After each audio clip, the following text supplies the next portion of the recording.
Hi, friends. It is indeed a privilege to be speaking as a part of the Maharashtra Orthopedic Association Master Series. It's a presidential theme and concept conceived by Dr. Ajit Shinde, supported by Dr. Karne, and I believe the MOA, the Maharashtra Orthopedic Association, is going to make this Master Series the best. I share my experience on conservative treatment of lumbar disc herniation. Why am I making this presentation? What's the purpose behind this presentation? Gentlemen and ladies, 80% of our population has low back pain at least once in a lifetime. It's the commonest cause of disability in most individuals less than 45 years of age. 80% of presentations on low back pain, however, are surgical. Less than 20% talk about non-surgical care. And that is the paradox. More than 80% patients with low back pain and lumbar disc herniation should be treated non-surgically. What are the common causes of low back pain? Lumbar disc herniation, the commonest. Lumbar canal stenosis in the elderly. And lumbar canal stenosis plus, like complex lumbar canal stenosis, failed back surgery, deformities, etc. Let's concentrate today on the slip disc, sciatica, lumbar disc herniation. Let's look at the process after we've found the purpose. Lumbar disc herniation is where we begin today. We all see the end point. We see a large disc, in this case an L45, in a 45-year-old who had severe right more than left leg pain, especially the L5 dermatomal area. Neurologically, the extensor hallucis longus was 1 grade weaker on MRC. Should we conserve or should we operate? This slide would attract most of us to believe that we should remove that large disc fragment and take it out immediately. I submit my case as to why we should not operate this patient. I run you through a situation of natural history. What causes this? A tear in the annulus and a migration of the nucleus pulposus. A tear in the annulus and a migration of the nucleus pulposus towards the nerve root, causing leg pain. In this situation, to the right, hurting the right L5 nerve root. Let's now look at natural history, which we knew even in the year 1990, but never interpreted it. Almost half, 49% of disc herniations resorb 3/4 to complete, 75 to 100% in 25 months. That's about 2 years. About 39% of them resorb 50 to 75%. That means almost 90% of the discs significantly shrink in 2 years.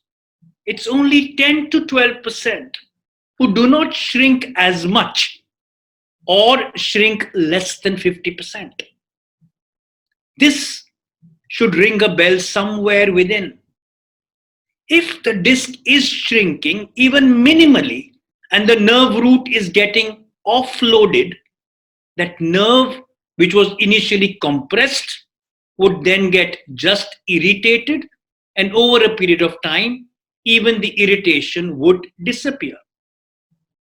Does radiological regression correspond with clinical symptoms? A lot of you may feel, I'm talking just radiology, and this is radiological literature.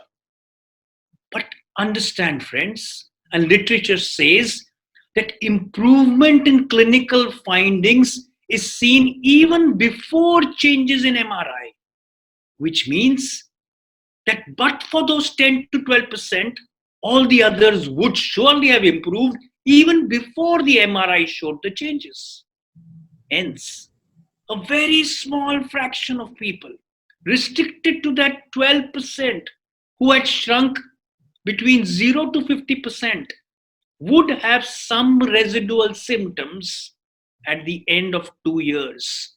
In fact, this MRI says at the end of 150 days, when 2 MRIs were done, one after the other.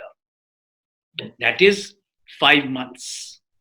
Hence, a significant restriction, both clinically and radiologically, is proven in literature.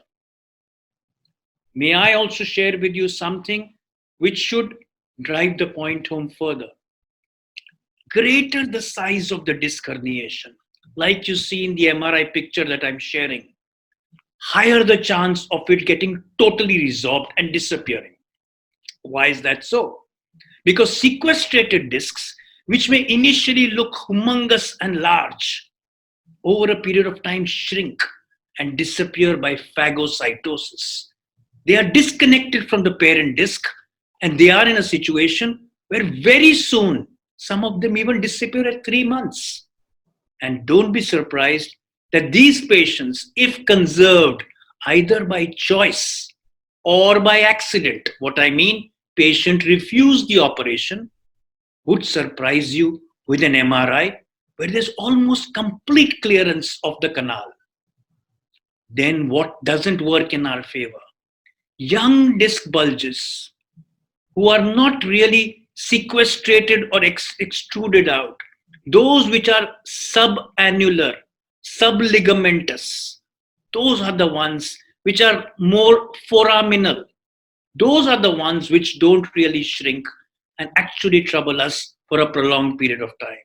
So elderly patients, large extrusions disappear, while the younger subannular contained discs may bother us for a prolonged period of time.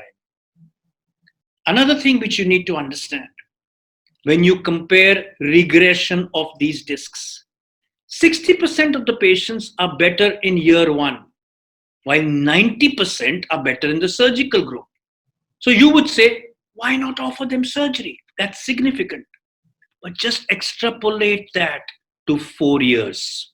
At 4 years, the difference between surgical and non-surgical arm is not too significant. And at 10 years, there is no difference between the surgical and non-surgical arm. Hence, if the patient and the treating clinician, spine surgeon, orthopedic surgeon, neurosurgeon, doctor in charge, are patient and don't lose their patients, we have a case for non-surgical care. What then is the role of non-steroidal anti-inflammatory drugs in the treatment of low back pain? I look at literature which is very, very recent. Both analgesic and anti-inflammatory drugs can be used and are used. However, the evidence or benefit in acute scenarios is short-term, while there is not much benefit in long-term use of these, and there is no comparison between one versus the other. Hence, NSAIDs should be used only for pain relief for short-term and should not be used for a prolonged period of time. What's the natural history of radicular pain or leg pain? Do NSAIDs improve the outcome? I take you to literature which was available in 1993 and study new literature in 2018. If you look at Studies done in 1993, there was no difference between the NSAID and the placebo group. This was piroxicam versus placebo. Let's look at what's being told to us in 2018. It's almost the same. Next, epidural injections. Do they really help in the treatment of low back pain? Epidurals have been used widely. Interlaminar, selective nerve roots blocks, transforaminal. Well, please understand all of these give some relief for some time. It's called temporary partial relief. None of them can give us long-term correction or fixing the problem for good. Hence, you can buy time and hope that in the time that you've bought, the patient naturally regresses and feels better. Do epidural steroids influence natural history of radicular pain? 1993, no significant difference as compared to other studies. Radiculopathy, secondary to herniated discs, all patients given epidural steroids, they remained almost the same. Outcomes of conservative versus surgical. At 1 month, the conservative falls low while surgical feels much better. At 1 year, they're getting closer. At 4 years, as I said, there's not much of a significant difference. And at 10 years, there's almost no difference between a non-surgical and surgically treated lumbar disc herniation. What then is the role of bed rest? Each one of us has a different take on this. Gentlemen, understand one line very clearly. Bed rest is usually considered appropriate in acute back pain only. 2 days of bed rest for acute low back pain has been demonstrated to be as effective as 7 days and results in less loss of time from work. If you give bed rest for a prolonged period of time, it may induce abnormal illness behavior and patients may become chronically depressed and unhappy. Please avoid bed rest as far as possible, except in those acute painful situations for a couple of days. What's the role of traction? A lot of us practice traction even today. Please understand, these findings, which is a Cochrane study, suggest that traction either alone or in combination with other treatments has little or no impact on pain intensity, functional status, global improvement, and return to work. There's only limited evidence from studies and is a biased study as far as Cochrane is concerned. Hence, traction today only restricts the patient to bed and does not really undo anything to do with low back pain or slip disc. Interesting, but true. What are those factors which will predict a good result? 1, an absence of a cross SLR. You may have a straight leg raising or a Lascigue's on one side positive, but if a cross SLR is also positive, which means lifting the right lower limb causes radicular symptoms in the left lower limb, that's a bad sign. So an absence of cross SLR is a good sign. Spinal motion in extension does not reproduce leg pain. A large radiological extrusion. Relief of 50% in leg pain in the first 6 weeks. Good fitness level of the patient. Progressive improvement in the first 12 weeks. And a very motivated, psychologically confident and self-employed patients. These patients usually do very well non-surgically. What then are poor outcome factors? A positive cross SLR, leg pain produced even on extension of the lumbosacral spine, contained subligamentous disc, as I mentioned to you earlier. The extruded disc is a good sign. A contained subligamentous disc, especially foraminal, is not a very good sign in a young patient. very limited recovery at the end of 6 weeks of non-surgical care, a progressive neurological deficit or a cauda equina syndrome, and psychological issues. Those which are either domestic, personal, professional, or associated with workman compensation. And of course, in our country, if you have an unmotivated, doubting patient, suspicious about everything, these people never do well, surgically or non surgically. Yet I operate only on the very motivated patient and never on these suspicious patients. I can treat an unhappy, non operated patient forever, but I'll be very unhappy treating a patient who remains unhappy despite my surgery. Coming to probably what has been my motto all my life: treat the man and not the scan. All MRIs tend to overdiagnose. Patients come with an MRI saying that they have a disc herniation and they almost ask for an operation. Please remember, we have to be prudent and decide whether that patient really deserves surgery. We as surgeons can only alter the anatomy and can hope and pray that the alteration in anatomy that we offer would effectively alter the physiology or the function. Please offer a treatment which works on the principle of miracle. MIRACLE. Minimal invasiveness, risks, and cost having a lasting effect. For all symptomatic discs, I practice behavior therapy. I may consider, with the help of my colleagues, spinal manipulation and physical therapy modalities, including modification and activities of daily living. Motor controlled exercises for chronic non-specific back pain is being practiced and should be used, although there are various modalities which are being practiced today, but we have to look at these options rather than directly jump into surgery. Symptomatic discs may need therapy. Different people may do it differently. What's new? What's on the horizon? What's something that we can read about and probably practice in the near future? I take you back in history.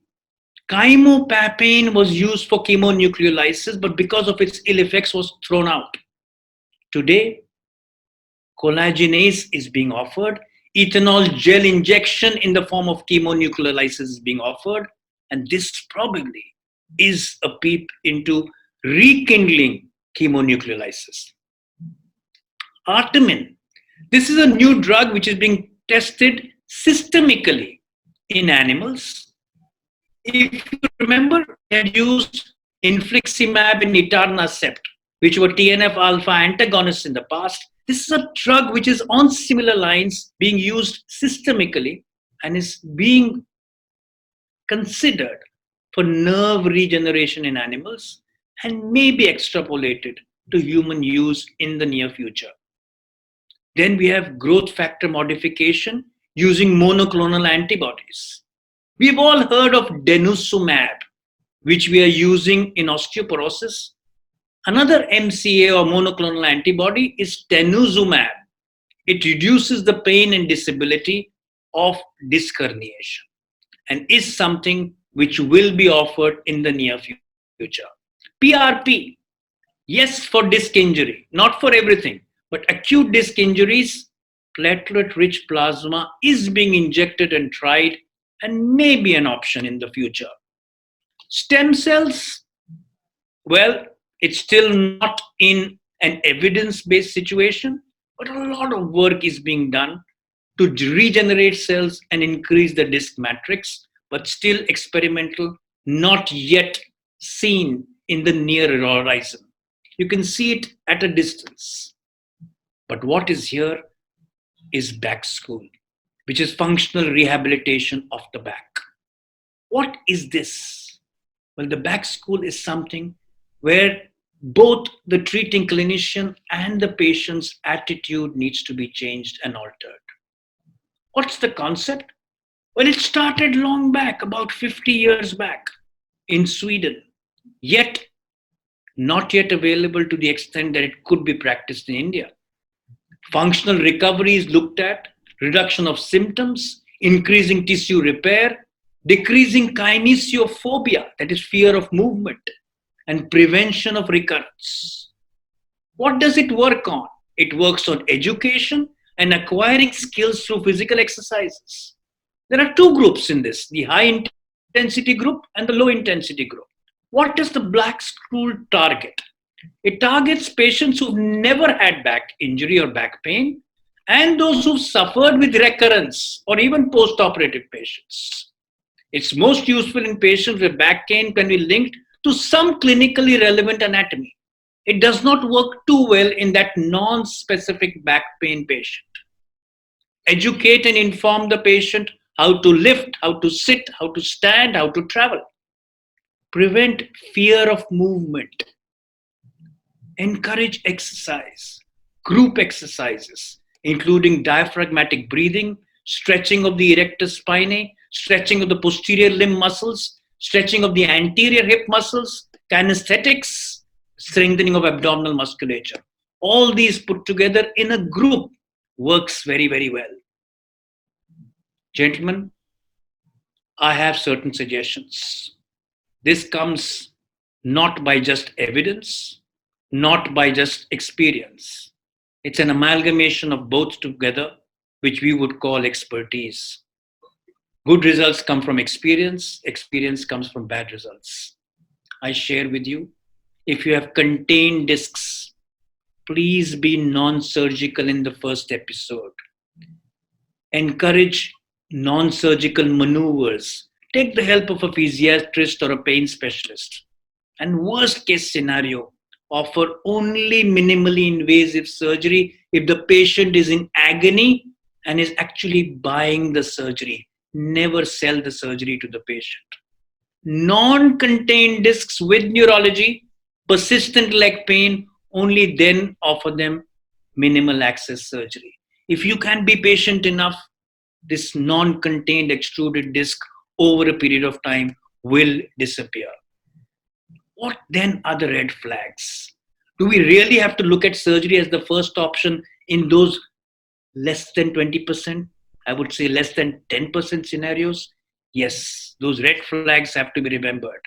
If the patient is more than 50 years of age, if he is suffering for more than 4 weeks, if there is an acute onset weakness on neurology, cauda equina, if there is also history of a cancer, abdominal aneurysm, patient has been on immunosuppressants, has IV drug abuse, uses steroids, has osteoporosis associated with some trauma, unexplained fever, loss of weight, all these things should wake you up and should look at a diagnosis more than just a standard lumbar disc herniation.